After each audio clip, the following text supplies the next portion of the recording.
Yesu, wate baka doke ga,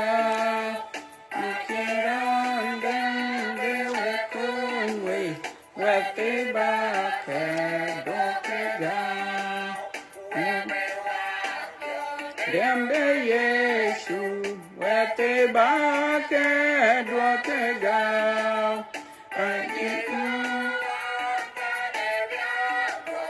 wate baka doke ga. Maybe we wate baka doke ga. Nichiye chuke chole kule, wate baka doke ga.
Hallelujah, hallelujah. Anh có điạc thính, anh có cái ngoan thính. So we chaka mot, we chaka lor, nerin kawun, kuwa kujong di lejek. Amin, amin. Anh gol chakar antok, yeni chating kan gol. So ekipiatarit, we koi ke ngoan chiben, ba en be join, kuburo mia te weren yale chi ekola. Anh nhớ lên tập anh nhớ ai đua lấy nó quét chuyện với mua về ku cái nín cả ku nín ngoài chứ lo bố bé khol chia khol qua út cái bánh đi tới chơi ra nó walk nó có cái to khol qua qua chơi to vậy khol là quét cái chỗ là luyện ku yên cái yên qua bánh đi đua lấy nhớ lên tập anh nhớ cái yên nhiệt yên cái qua lưới cái pet kriye da bene nongin so wene ke kien wa pa mi adur ku du kwa lech ku len ku yada bediaj ka gel wok ku bediaj ka nyud wa del pet wa wut ka bandit so wene ka aran jamatina ni chola yang ajang ret ani chukrto aya gam ke yedulong dia keden Bible den ben war miet ye kol ato bung lekter e bung jop ke piede acha yu Bible dai acha yu tong len borich ke che got e bung jop lekter ayan doj pen ye ne tong padang bat ye kol bung jop acha yu ke warich e tong da so yen abebere ret kuin ka karen bando gol job chogdi te tok chera bu gol chok tok kulo ko ko te tok de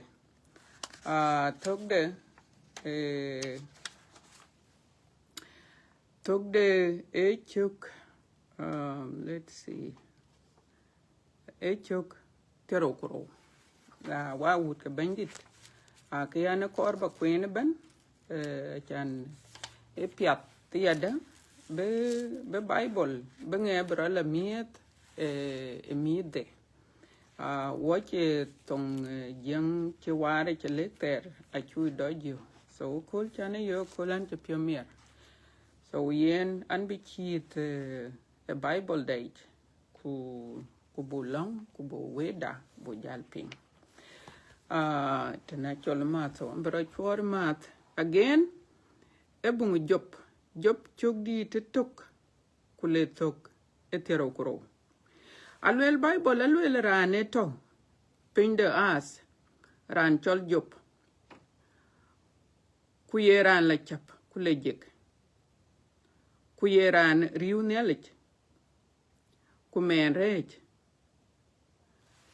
ku ci wad dit ke doro ku nyir ke diak chengde ke nong en tok biana bur doro ku torot biana bur diak ku bian din de yok mat de miur cha ken cha chur lamba tene chan tene era duoloy aywa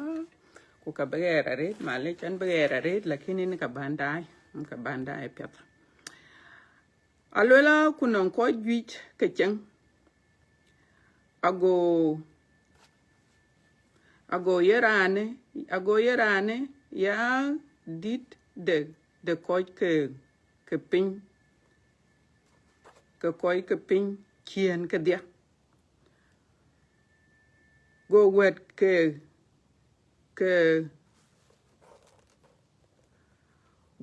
ke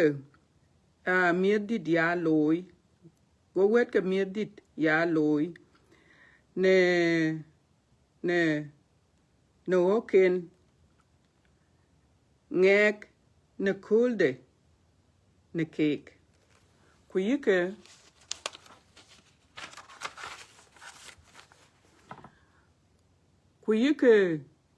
nyira kai ken chol big bia cham big bia cham kudeka kene cake go ya yenela yena cha kol ke miedit tok ke job yaran toy cake bekala tie ye rod jot miak dur ye mioi chinyop gam ne to ye cake to ne cake dia ye job luel ye wetcha are yen loy ku ching nyalech yen lat ne ke pyot ago job jal ya loy ya a kuriech na won ne kultok ka wet ke nyalech bo bigrod nyot ne nyalinum go chaten ben ne ke ya go ya ko ba chaten thich ye bare no go chaten duk go chaten do ya ko ba jem yen bo te yan pin kwano ya gokech go ya ko ba chaten yok ye cha wundia job dut ne ke chine ran chiten ne tiomnom eran riu nelich eran la chap kulejik ye yakoba riu kumen rej go chaten do yakoba jem ye riu job nelich ni chielich kene geu ne dinde ku kriye den to kene yen ne biuk ne biok kedia yin ci luoy de chinke tie yin ci luoy de chinke tie ku bande ke dit ku bande ke dit ye pan tie u yi chin ni yemen ku jakato kene yen da uka ku lan chen yin belat ni yinyin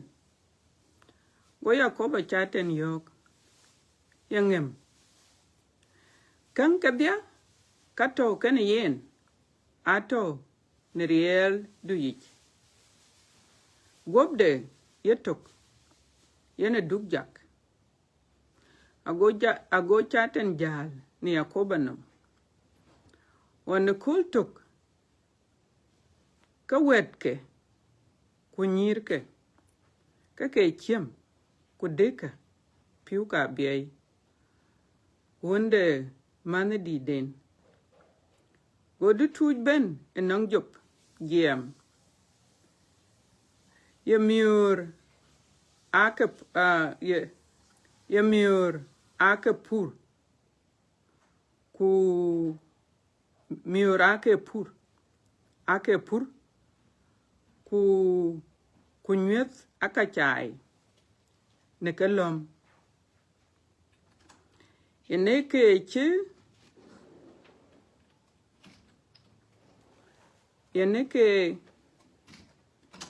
yene ka chi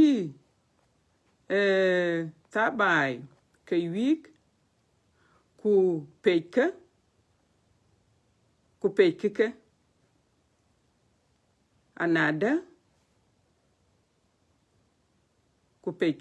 anada ku ka chi awut ku ka cha wu nok ne tep ku ena tok ene ke dung bayi belek anaya ngot ke jam karande bo iya ku jem ye mande nyalit elun pinyal ku nyop thok kwa wut tolke piny ku en yatok ane ke dung bayi belek anaya ngot ke jam karande bo ya ku jem ye kathadai arut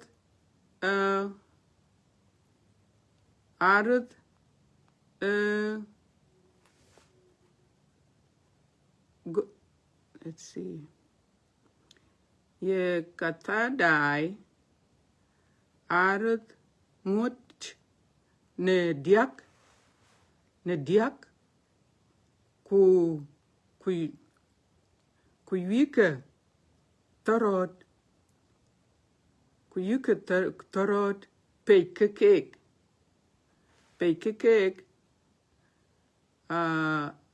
ande ku ka cha wud nok acha wud riok acha wud nok ne tep ku en atok ane ke dung bayi belek anaya ngot ke jam karande boya ku jem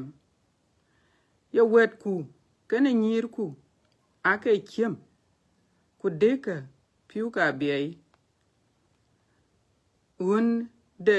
mete dit ngem go yom dit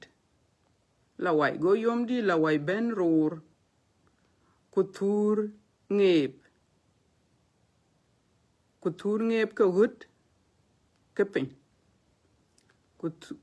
ku tur ngep ka hut pin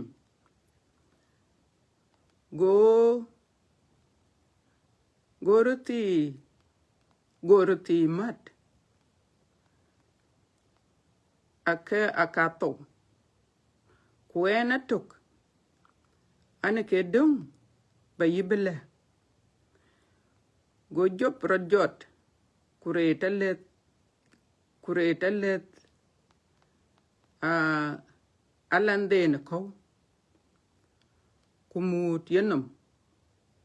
ku chwerapin ku dur giem yeren abo ene bay na mayik na chin kuen berduk na chin achi yakoba miot ku kachi yakoba bernyai ya batie yato kenerin ke yakoba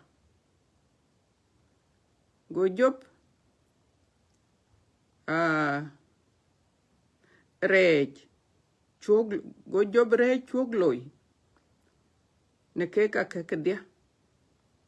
ku chinyalich nyon gop hallelujah amen kene weren nyalich wach ko jitene wa wut ke bandit akol kok bible nongon fi ko la nwan kwen ku ka yo rat kwen pep so ku ka ba jal summarize lakin wabwanim kon gor pen bu nyala nda bu do lej ko bu wel piat ka bu ka jal pen gur ku anim pen nyala pen long da ko ne cha dai te nangin baba nyala ko pio du chang nyal ko pen ko bar ko katatin ka de incha do lej baba ne mungkin wala mu we wara kol aba wa be kol chir kol ko mung yin wa mo nim ne we du baba akede ken ben ye kola ba wedu ba bicher kana wut ko kwa wut ko de ken ke ben ye kola bi wel ku ba ping baba yin chu do le ne ka dunde ipio yin alen pier yin ti ku baba ba to ken walk ni ye gathering ke wel kun ke bu ka le ne riedu yin bendet ba ka le ne riedu yin yakoba ko biya wut ku bi ka ping ne riedu yin bendet because achiran low bekeka ka ping ku bekeka ka nyi te chini nini yakoba ko sa nyi ku won to woro ki ake chu ke ping ke kaka e ben chin jal ben na walk in bandit ene ka chen walk ke kaka ya ping e yin chu do ale chi ya baba kai pion walk in bandit in chulku batokan walk bo kun ni jama ku bu jal ku ba ut ku bi jal ka ke chetiang yen baba ku koy ken ben bi be ping kolen ben ke ben yin bende tin cha do le ni ke koy cha ka be ka baba bi be ping na wel ku ne ren ka un ku wa jong di la je amen hallelujah hallelujah hallelujah wa ut ka bandit bon job an bi chi the bible dai cha chin ka bi ba ka le le ko la but an bi chi the bible dai bungu job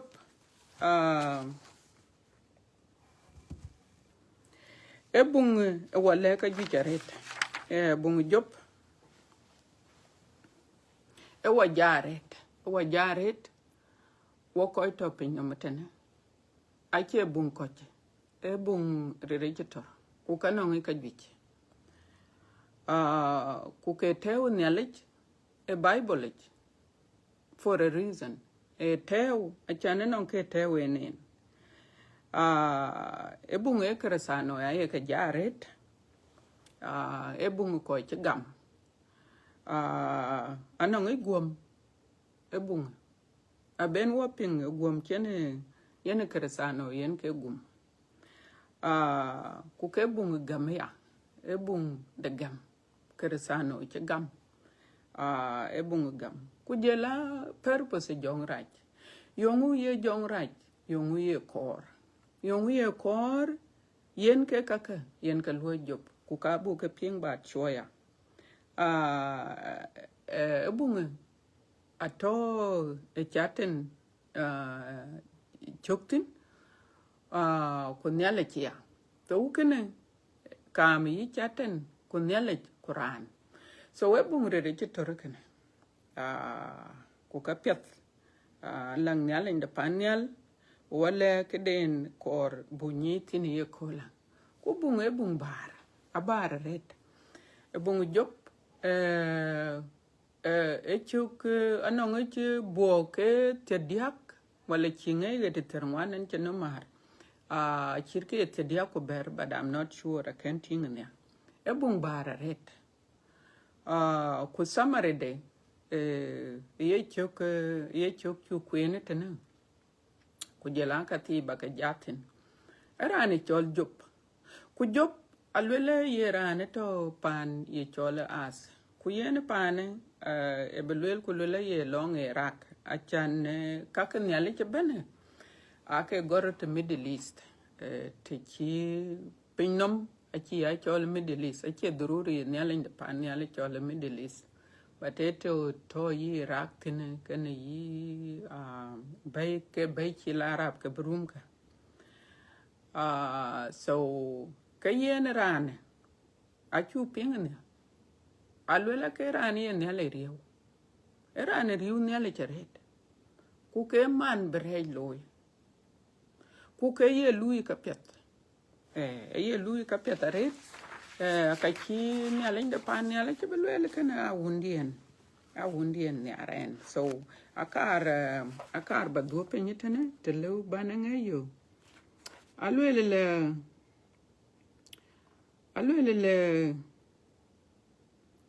go Yakoba chaten teach e bare no go chaten duk go do Yakoba yen bo yen bo te yan pen kwan nom so chu ping alwel chaten ye pen kwan nom kwa bu ping ala alwel ye pen kwan nom an bo te yan pen kwan nom ya gokech ko Yakoba chaten yok ye cha wundie job dut ne ke chinen ran chiten chating alwel ye chu kurto alwel le ka chiran chiten a wunde yen job alwel ka chiran chiren pinom era riu nelech so chu ping job alwel ne alin de pan ne ka chiran chiren keran riu nelech kwalwel keran la chap kulejek alwel ye Yakoba riu kurej rej aman rej so wa wut ke bandit yen ran yen job eran chin ne alin de pan ne chi lwel ka wundia ko so we job e ran pet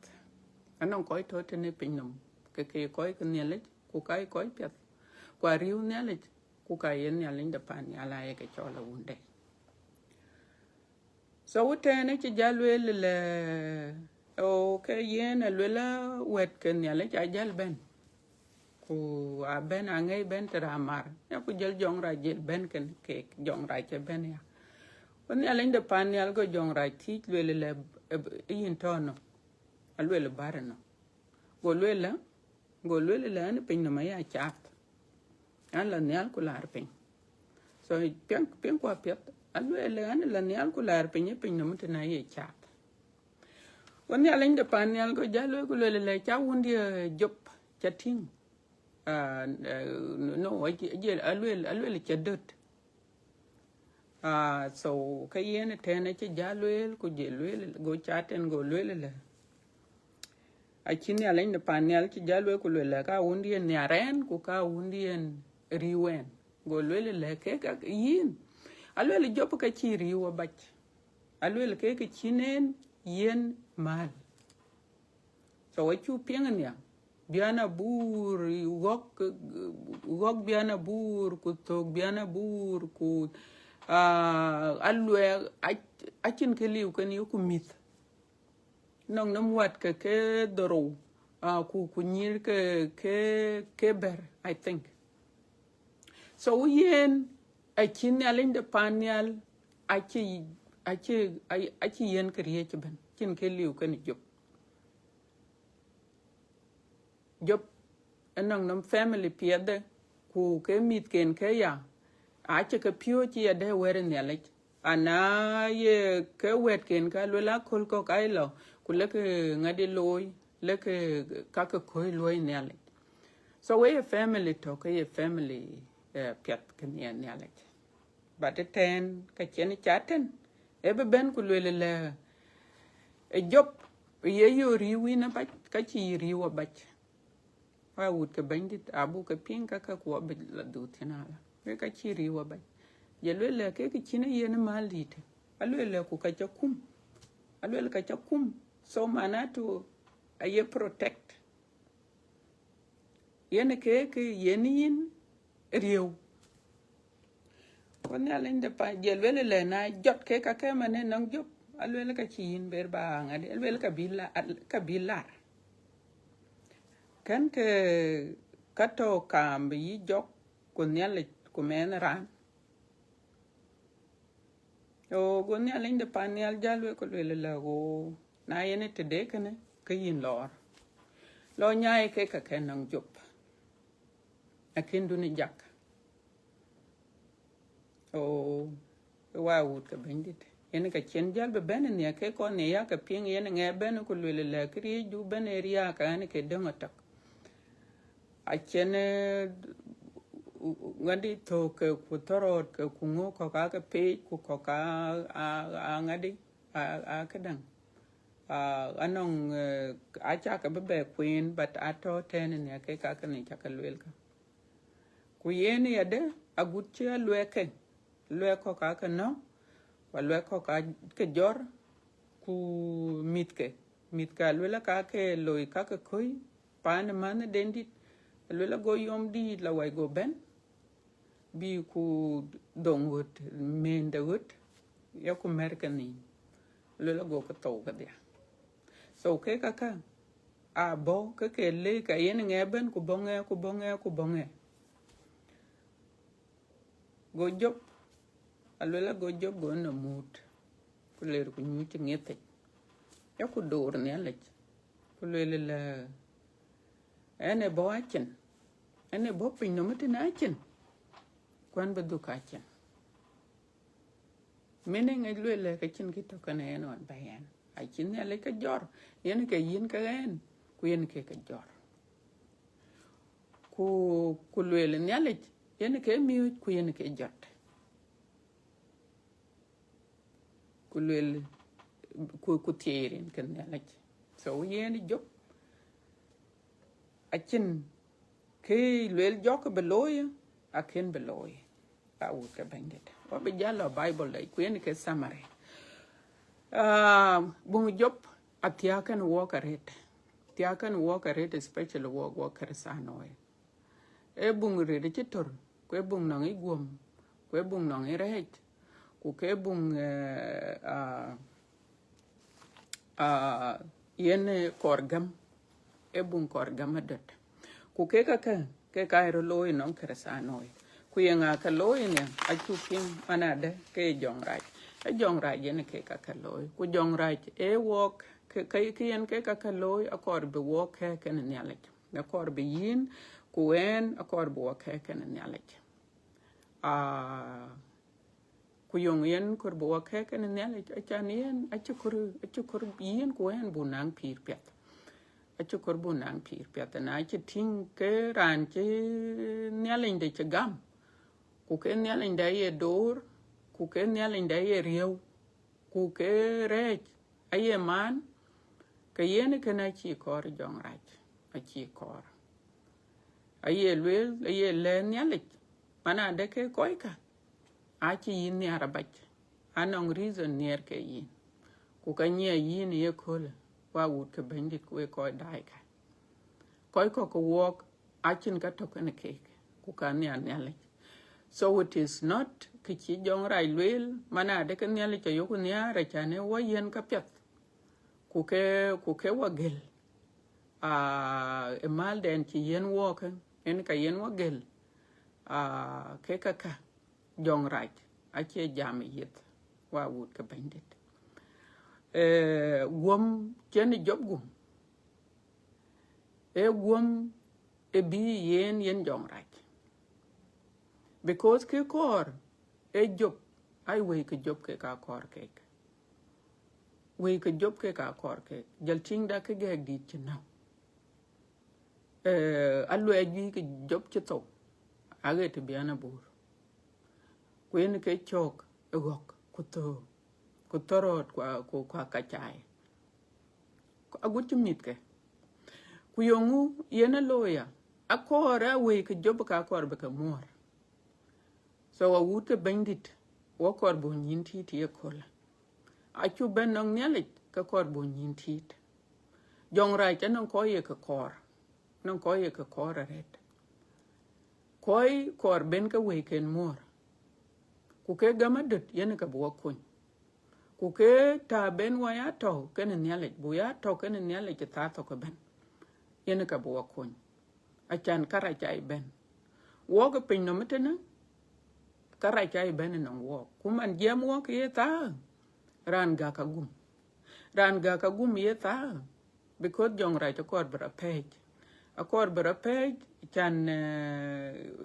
ye ko glele pin no metio beto ka kor bra page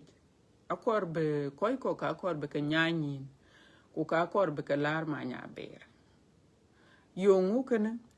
achu kwen ya de bung luk chok di te ber ko pen were nyalit ko pen were nyalit ba were nyalit ba nyi ko chor achi chu kar to achi le bung wale parabol ran por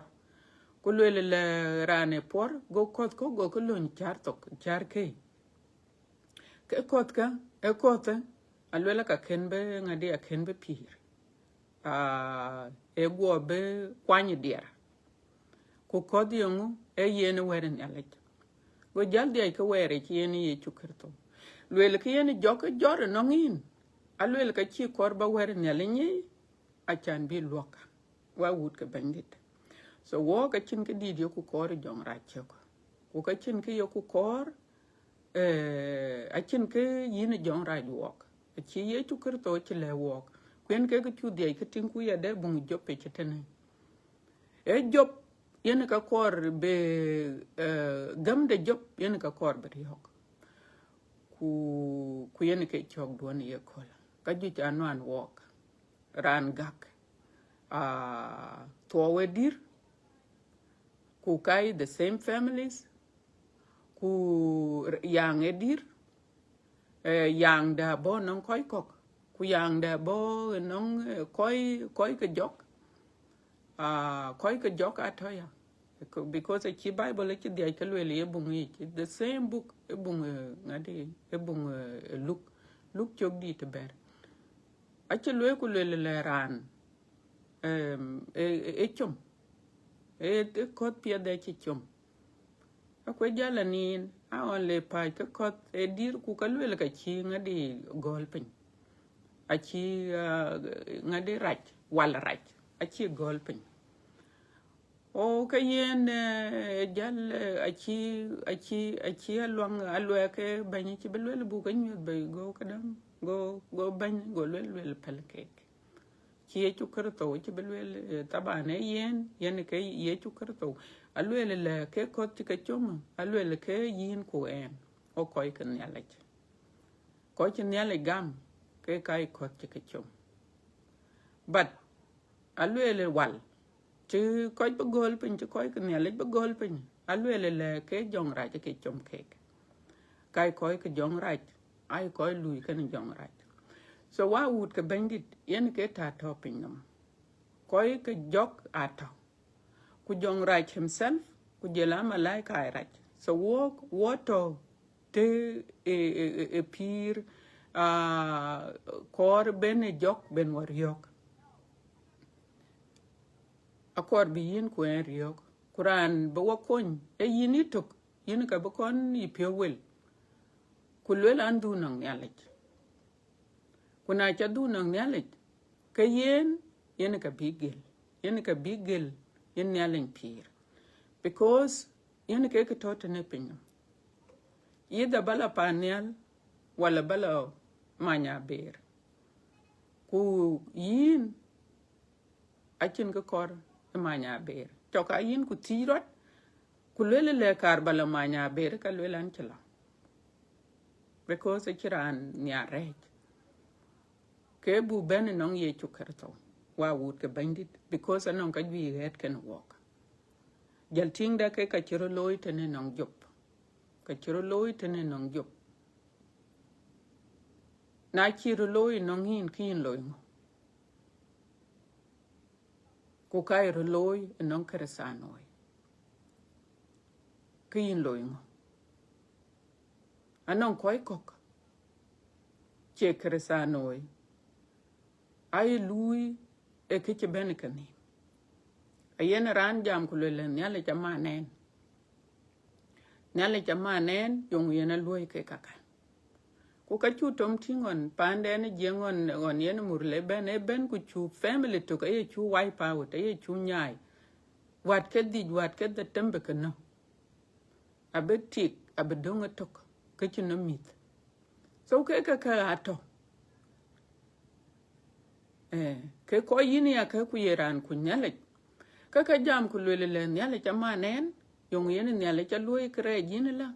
when man that when to bear ping will can yale en man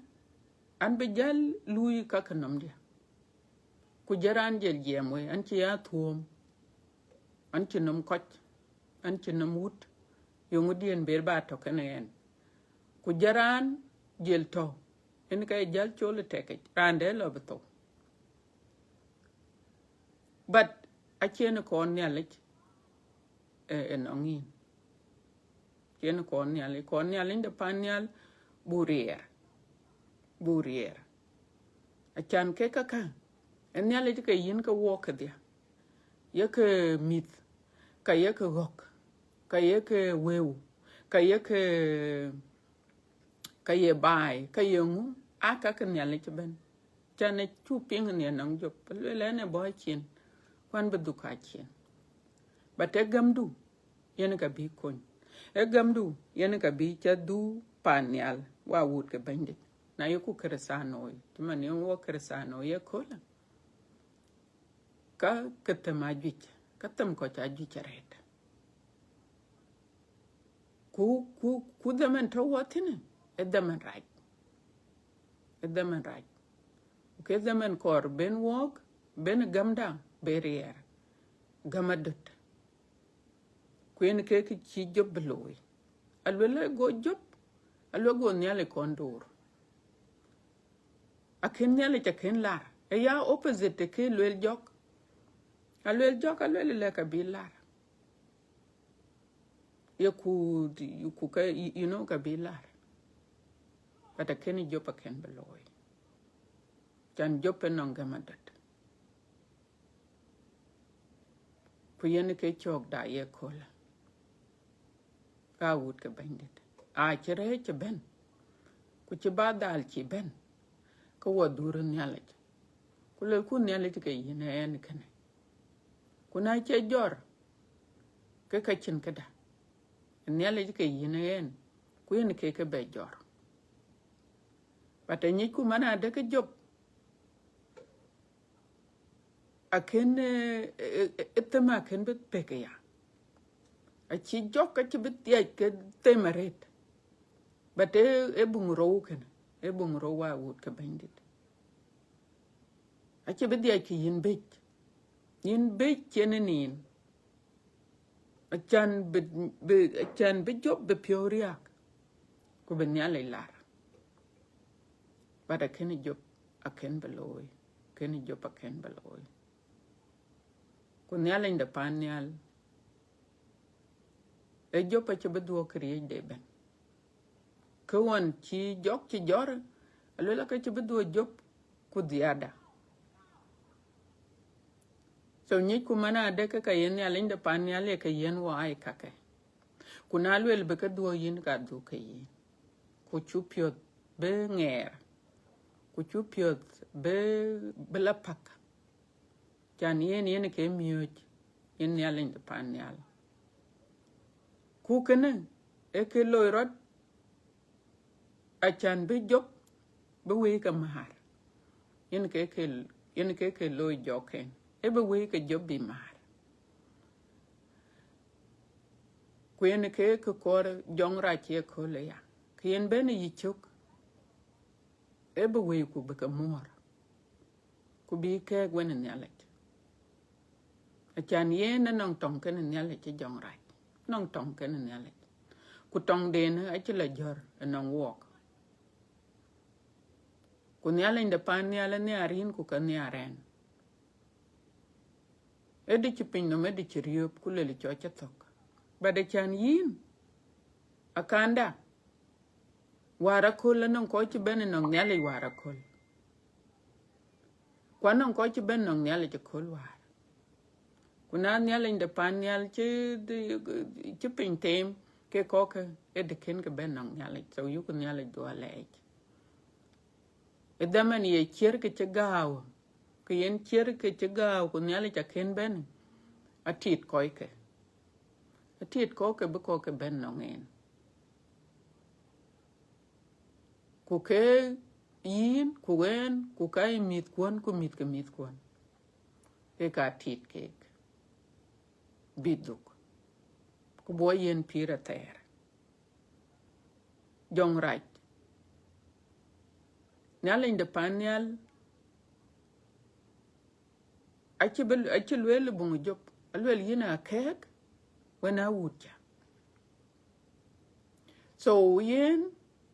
achi nyal in de panyal la chi dia ke lwel mana de ke jong right e wa kek kan yen achi ran lu ben nyal in de panyal ran chakin yin ku te win e pinyano ku yin kriye ben kin ke ken nyal in de panyal ken yen wa go ya mi de pi de go ayaka tingeten kwe pionde ayaka tingeten e pinyano nyal in de panyal ka che yike ber la korte me pionde nyal e yo ku tingeten e ka ka pan pin niten pan to wotin piu piet ke a ken ke loy bi a piu raj bi ko ja wok eliu ai piu yoku ke de ago ke wai yen piala go ku mit yoku ke cham ai mit piet ku ka met ku ding e twen you know I che pin toy are kin tin ke ding e twen alo pin lo be beliere ka ke beneniere nyale e loy piede kwa kol yak ting tena alwele choka less than 1 centimeter alwele yani chura korot bro chura pin no mutena alwele ke ko cha nyo kol yak ting tena anong masafa chene ne ale chata tine chan chiwo binyo kuna me nel be me ba ya kol a few centimeter ke pin no mutena abia ice ben ke pin no mutena abia ice ku penyaler ku ko cha to so ken ke niere ne alting niere nin ku en akola ba sa ke te chitau masafa chen wo beno ku deng achile wo ka lwele na cha deng cha twen alwele chubeg ya ka lew ni na ka nyike chubeg chuwok chideng bi cha twen abuwan no buto achi ke aye ka lew lim den yi yen bo kon so nyale cha ne arin ku ka ne aren kuna chi wan yar ke ka pin no mabache e de ken ka loy e de ken ka loy wo so jong ra che chu be pal del be aben na chi wo betem ko wo yo ko chi ri de ne le chi yo ku ko ci riede ne ale ci jop a ci ben ku yin wa be ko wala ne ale ku lel ku ka be wa be pial riere bandit ku chate chandu ku duni taket anong a ci ran bi yin be loy krai ci bay ko pel ku chate chandu a chane rana ku datu man yerane ne ale ku man yerane jok ko pel lor twen yin ran ci ne ale loy yongu du woni yin ne ale de pan ne ale ci loy ku kan yarin kwa ci bay bay kwa ci lewede so palikiti because anon koy ko miet pin rane chu ben bi yin be loy kara chan bi miet pin bi duo bi lar ma nya ber ku yena to ke dom ku ka bo bi yin be loy kara to dun ku ke gam ke koy ka ku ka ta ku yena ke cho ke ko ke loy tuo ku jela mit korbiria ka kochen ku go ya bay kwa cha ting mane a bay ka ye ka yora re ti jong rai ti yen nier yu tin ti yen nier ping tin yen ka chikor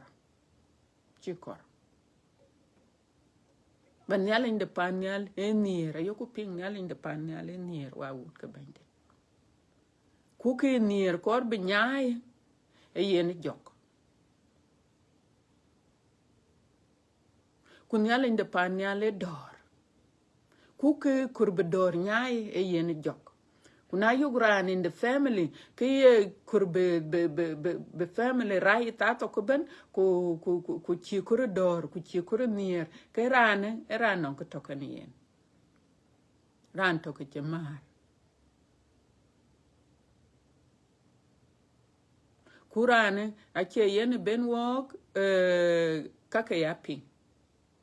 len ya len de pan ya le kake ke buka yaping so then let us move forward chan jong ra che ben won bich e ben won bich bi yin betem won bich kut ke tem ka lor ti ekol go ya koy weren ya lilar bi go ya kresano ato ye gwom diti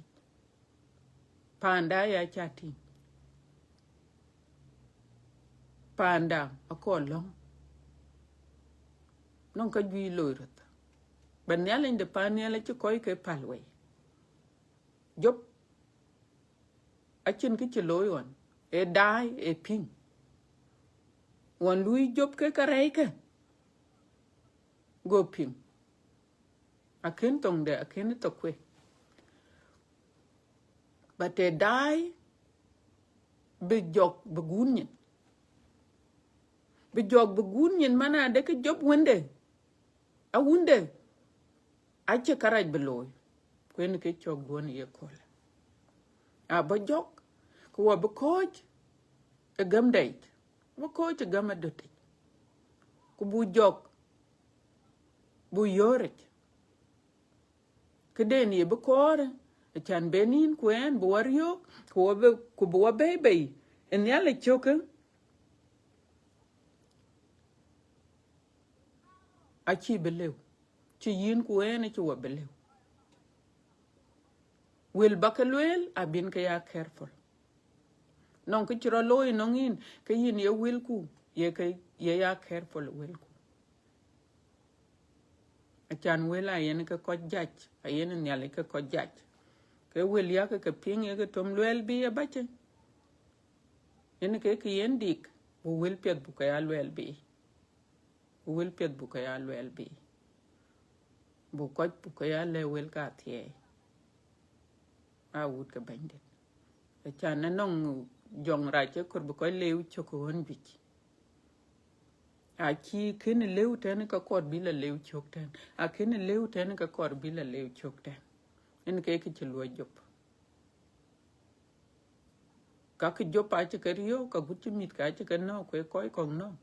go chelo go belwe ka bien be go chelo go belo ko ber met ke jobe bi job beriet ana de ke job e re che loy nele yen ke lui nele che punish ku kana che yi a chi nele de pan nele che lewa wen alwel ka wundien riwen ku ka wundien ngadi e re a man so yongu ke bin nele jal punish ye na chen nele ko pet bi a punish aliu ai ko ra chen ka che lwel ku lwel le kul chen abaka punish kul chen abaka punish not now yaling de pan yale che ko pet a chi ke punish ona yu groti kul ki loy ka pet ku kara ja lui rutin ka nyit manada ka yen e jong ra yen ka kor bi ke ken yale ku dun gam don't accept ka chi man jup yale je ko lui ka pet a chi ke punish a ko lui ka ra ke ka chi lui ka ba ka lui ka tuch ku lukata ba ku luka be jala loy mi pate cheman so nyal in de panyal e pio beria karete e met ke jobgu a che ke bedona a chogra ni lui kra che ku le ke pel nyal che gur nyal che ba ka kon gur a tingin ke in lui ke kareka e pio ria ke nyal ku yen abaka ku gur kuduna ka ku gur a gur kudu ka gur ye kole na ya mi the same thing ka bera la loy mi ati ke the same thing ka bera la loy bajal gura gutte nana to pel cake chon yale cho gur ka ku yale inde panyal chana bu ni manen kai de pyo met ke jo pa che ka dur bana ne ke chen ke nyale kem tok kurit ke jop chan bi jop be gama de bi gama de te job bi riok wanyal inde panyal dia ke jam e be jam ke ci jo ci bele job ku le lang cake job e be long cake go ka pol nyalej en nyalen ko pio en nyalen da en nyalen ko pio a gut ko raj aye ka pol bara kor bay pio wel a kor bay pio wel because na chi pio wel ka yene chin option de token yen chin option de token yen nyalen de panyal a chan beni kunye ben woto kunye chimana kunye ben through ye chukerto kenu wapal karai kwa wawut ka bandet karai kwon ke chukaloy karai kwon ke ched wakatin eta kunye kana eta ben wo karaj pol chanrej bu pol ko bulo ngade e changden yale chich ku changden yale wawut ka bandit a chan yale gam ka jong raj a chi lo a chi yin lo e yo ku yin chi medu ka wundu a cha yi ti yen ye chukur to yin ngek de gut ka chi beriak ka chi yin yek ku yin dia kin kaj yin kaj ne riede bandit kun yale inde panyal amit pio ni yin wawut ka bandit yene ke kam de yi chaten kun yale ku walk ai wo dia kya chaten anang nom koy ke ku kanang nom ngadi on chilun kan yen so ko lui kan yen a dik ai nyagat ko lui kan yen a dik ku ka lui on his behalf ku yin ku wen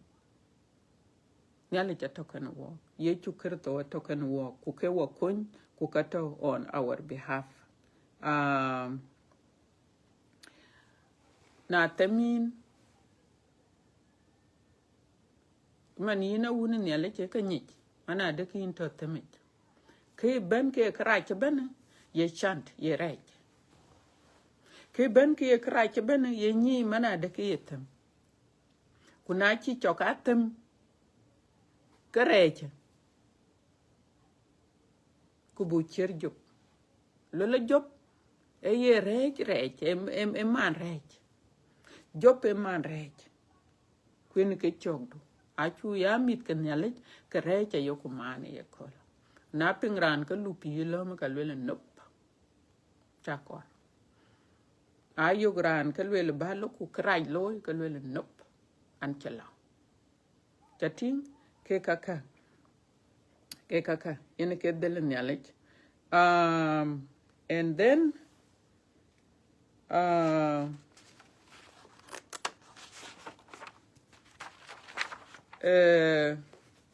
yene bunga jopa wa konyaret ka ye chaten ka loy ku intention chaten ki ye kor beloy non wok ana ye ko dun chin lao ke I encourage you ba ba queen because chaten aman koy kenalet but yen nyalin de panyal aye gam aye lwele lor ku loyiken but anye emendia ekene achi beloy nyalin de panyal yin mende akabelwel ya wundien we koy dai abelwela wundien ka wundien niar or ka wundien niaren nyalin de panyal mani chang nyal ku pin ku bar ku katatin ka dia man ye alpha ku ye omega ye twen ku ye chan ye god ku ye thok achin nyalin to ye nom ko achin nyalin to ye chok ku ye ni ke melik bande panyal yana ka jam halwele le ekene mendia kene ka wundia a wundien yaren nyale cha nyichin na ye ka loy ke ka piat ka e ka lwele lakati ka wundia. Can you imagine that? Can nyale in the panyal alwele ka nyichin anyerin ku to nyale era nyarin en ka nyichin en ke yinyi ku en ke yigel ku en ke yikon wa wut ka bandik so yen ke bala bi nan wo ke bungi etem ku jela gamadat yen ke che job chakaj keni job kene rey loy ku gamadat yo ku yo ne weden ya leki ayo ku yo ne wer den ya leki kayen ya leki lwel man ne chen wo ka ping alwela ka riu ne leki what does it mean yongu ban ya le riu yongu e ba chat long ka yi ku ba wel ka ping ku ye chatin ene ke ran riu ne leki ku taka wanim da a wut ka bandet chin ne leki bi jari wote man chakin man te win te ne pinnum kwen yin pir ku beri yen pir ter kwen ke da yin na lor yen du kwat ken ka wo yin te bin tektin ku te chin be tektin anon koy chi testimonies ken gam non rani jam alwe liquid alwe na wen ke ke bo bi ku ke nur ti te ben go coach ana won ke nur mangok bo go jal kor belon dol kariya ci kor belon dol e ga saye kai kuriya ci kor belon dol alwele kam tin alwele riya bo longti kwe ma fruit be ko ci chanura ti te nonke alwele go chute ke ngadi kedang chare kalwele riande na ci rojor te wona alwele ke de chiriya ne ci gur kwe de ken pir ku yongu kene e gel yene nyalin de panyal ko gel wa wut ka bandit yene ke chen riyai pen chan briyai rajor na woni jariya ne ci teka ci jalo ya kariyande jal rajor kande chen nyal ci kene to nyalin de panyal e wagel ku yongu eni nere nin so wa kor buriyo kor bu kake buka ya pin kulo yo cake acho wayok loy ko pionde ko wa loy pionde acho wayok doke kana loyla ka duku loy wala alew ku loy wa wut ka bandi alew ku yong yen wo ka ka chaten loy yong yen wo ka ka chaten loy na lwel ni ale ku lwel le yin nge dun pioriak ku boran bi ku juli ku letin ku loy kara kiri hakyo yong yen wo ka loy ku yo ku lwele kere nyale ka chube loy nyale che jam ku lwele palaran kake so wi yen lew ku kana alew ku bo lew lo ku byong nyale che ku yen bo kon lwele betangda lwele ba war ka lwele be pionda lwele ba war tin wo tek tin ku ka lwele ba wayen tew jot be wayen we jot so ke ka wut ka bandit ke ka ke bayan ka ba ka be cher ka na we ana da ka goma to pa dio ku coach ria de bandit kai ku ci jop ku diay ku ko wo yen nyale gam ti chen ka ko cha raj ko wo diay ko wo gam nyale gam ta raj ku ta piat ku chu wo pio bia welwin ne nyale chang nyale ti chen ka raj ben bu diay ko wo ko ni chang le ku yena bo ko ku ka bo wok ku ka bo wadu ka kwa ne ko do kan ka ci jaan no ngi na ye ka du a wut ka bandit so kana yene ke bayan ba bi cher kana wek ye kol ene kor balo jabal nam ko lela denga betwen ko denga ken twen mana go lela kala ka ngwan baloy bai yene ke chane loy bai kwan ci premier wifi kana loy ye kol so we ka piataret wa wut ka bandit Saturday ada walk be angade Independence Day da abu loy tene balong den loy ku ke pe nin tiel ko chan en ke ben ko victor pin so we happy Independence Day nyaling de panyal joyen panda ni junub kanga ngot kanga toriam by ato ke nong ich ba dal but Independent Day ke loy rot panda ku jela namla independent chini ale yen wo kai two different things why nyaling de panyal yoku dua le ke chen wo baby ku che yen panda ku kolda abo yen ban pet apanda bedik abecher ke bay ke koger to wo ke tin kolda wa wut ke bandit we nyaling de panyal buyato ko wo ye ngadi ko wo nang hop ko bungat be ato kan walk ngata pietaret because nye mana da ka panda atom nang koito be ban mu pieta kolda kwanang koito be koy kwon nim ka den kolda ko kanang koito bye bye lôi bye bye yi bye bye dik so ke kaka ato generation da ai gum ko ber generation kok ber ke ba ngade ber kan ba dik non ke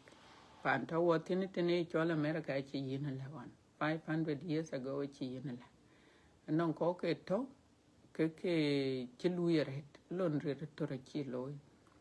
ko ber koy ko ben e generation ben ko lum ku jernyal ko bo generation bi ko lum ku jernyal ba America be te ti chen tin ye kola ku panda be yen ya kolda ko cha be ben ko nong generation be ben ko ka be lon pet loy ko ka bi generation da be jernyal but dia ku ko wala nyal nda be ke loy wo ke ka so wo wabuani mgorpin kuwa belong chan wacho koche tenen rin ka un kuwa ko jong di la jek amin yale peng long da ko ni choda et nongin baba yin chu do la jacoba ne alen pirin ke te wa pin no metene ku yin ka nyi wo gi nyi wo ke rin kwa ku ka chin ka kan yen wo ke tene baba ne pin no metene yin chu wa yen mi de pi de go